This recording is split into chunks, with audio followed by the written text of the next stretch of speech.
Hi friends, எல்லாருக்கும் வணக்கம். எல்லோரும் எப்படி இருக்கீங்க? ஒரு சில மனிதர்கள் அமைதியை விரும்பக்கூடிய நபர்களாக இருப்பாங்க. இவங்க அளவுக்கு அதிகமாக யார்கிட்டையுமே பேச மாட்டாங்க. இவங்க தேவையில்லாத விஷயங்களை பேசி நேரத்தை வீணடிக்க விரும்ப மாட்டாங்க. இந்த மாதிரி மனிதர்களை நீங்கள் கடந்து வந்திருக்கலாம், இல்லை இந்த மாதிரி நபர்கள் கூட நீங்கள் பழகியிருக்கலாம். ஏன் நீங்களே ஒரு அமைதியான நபராக கூட இருக்கலாம். சத்தமாக பேசக்கூடிய மனிதர்கள், அதிகமாக பேசக்கூடிய மனிதர்களை சுற்றி எப்பவுமே ஒரு கூட்டம் இருந்துகிட்டே இருக்கும். ஆனால் அமைதியை விரும்பக்கூடிய மனிதர்கள் பெரும்பாலும் தனிமையில் தான் இருக்கிறாங்க. இவங்க அளவுக்கு அதிகமாக பேசாதனால இவங்களுக்கு எந்த விஷயமே தெரியாது அப்படின்னு நம்ம நினச்சிடக்கூடாது. இவங்ககிட்டையும் நிறையா பவர்ஃபுல்லான குவாலிட்டிஸ் இருக்குது. அது என்னென்ன குவாலிட்டிஸ், அதுதான் இந்த வீடியோவில் பார்க்க போகிறோம். பார்த்துடலாம் வாங்க. First, master of observation and listening. இவங்க தங்களை சுற்றி நடக்கிற எல்லா விஷயத்தையுமே கூர்ந்து கவனிக்கக்கூடிய நபர்களாக தான் இருக்காங்க. இவங்களை பார்த்தா எதையுமே இவங்க கவனிக்காத மாதிரி தான் தெரியும், ஆனால் எல்லா விஷயத்தையுமே இவங்க நோட்டீஸ் பண்ணுவாங்க.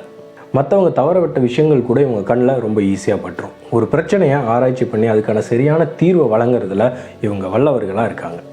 அதே மாதிரி இவங்க எக்ஸலண்ட்டான லிசனர்ஸும் கூட. ஒருத்தவங்க பேசும்போது அவங்க சொல்லக்கூடிய தகவல்களை சரியாக உள்வாங்கிக்கக்கூடிய நபர்களாக இவங்க இருக்காங்க. அதே மாதிரி அவங்க என்ன பெர்ஸ்பெக்டிவில் பேசுகிறாங்க அப்படின்றதும் இவங்களால புரிஞ்சுக்க முடியும். ஒரு விஷயத்தை உண்மையாக அப்சர்வ் பண்ணுறனாலையும் சரியாக லிசன் பண்ணுறனாலையும் மற்றவங்க கூட கம்பேர் பண்ணும்போது இவங்களுடைய ப்ராப்ளம் சால்விங் ஸ்கில்ஸும் டெசிஷன் மேக்கிங் ஸ்கில்ஸும் ரொம்ப ரொம்ப நல்லாவே இருக்கும். ரெண்டாவது, தாட்ஃபுல் கம்யூனிகேஷன். நம்ம முன்னாடியே சொன்ன மாதிரி இவங்க தேவையில்லாத விஷயத்தை பற்றி பேசவோ இல்லை வெட்டியாக அரட்டை அடிச்சுட்டு அவங்க நேரத்தை வீணடிக்கிறக்கோ இவங்க விரும்ப மாட்டாங்க. இவங்க பேசும்போது நிச்சயமாக அதில் ஒரு நோக்கம் இருக்கும். இவங்களுடைய வார்த்தைகள் மற்றவங்களுக்கு அர்த்தமுள்ளதாகவும் பயனுள்ளதாகவும் கண்டிப்பாக இருக்கும். பல்லாயிரம் ஆண்டுகளுக்கு முன்னாடியே வள்ளுவர் ரொம்ப அழகாக சொல்லியிருக்காரு. சொல்லுக சொல்லிற் பயனுடைய, சொல்லற்க சொல்லிற் பயனிலா சொல். இந்த குறளுக்கான அர்த்தத்தை அதிகமாக நீங்கள் அமைதியான மனிதர்கள் கிட்ட தான் காண முடியும். மூணாவது, ரெசிலியன்ஸ். நம்ம அமைதியான மனிதர்களை பார்க்கும்போது இவங்க கொஞ்சம் பயந்த சுபாவம் உடையவங்களோ அப்படின்னு நமக்கு நினைக்கிறதுக்கு தோணும். ஆனால் உண்மையிலேயே அவங்கக்கிட்ட மன வலிமை அப்படின்றது ரொம்ப ரொம்ப ஜாஸ்தியாக இருக்கும். எந்த ஒரு சவாலையும் எதிர்கொள்ளும் திறனும் அவங்கக்கிட்ட இருக்கும். அதனால தான் ரொம்ப கடினமான சூழ்நிலையில் கூட இவங்க மற்றவங்களை எதிர்பார்க்க மாட்டாங்க. நாலாவது, லாங் டேர்ம் விஷன். அமைதியான மனிதர்கள் ரொம்ப ஆழமாகவும் கவனமாகவும் சிந்தித்து நீண்ட காலத்துக்காக திட்டமிடுறாங்க. இவங்க ரொம்ப பொறுமைசாலிகளாகவும் இருக்காங்க. உடனடி ஆசைகளை புறக்கணிச்சுட்டு நீண்ட கால தேவைகளில் இவங்க கவனம் செலுத்துகிறாங்க.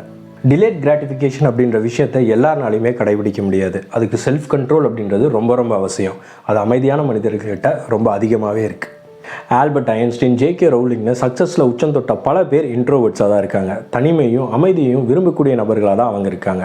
நீங்கள் ஒரு அமைதியான பர்சனாக இருந்தால் உங்களுடைய பவர்ஃபுல்லான குவாலிட்டி என்ன அப்படின்றத கமெண்ட்டில் சொல்லுங்கள்.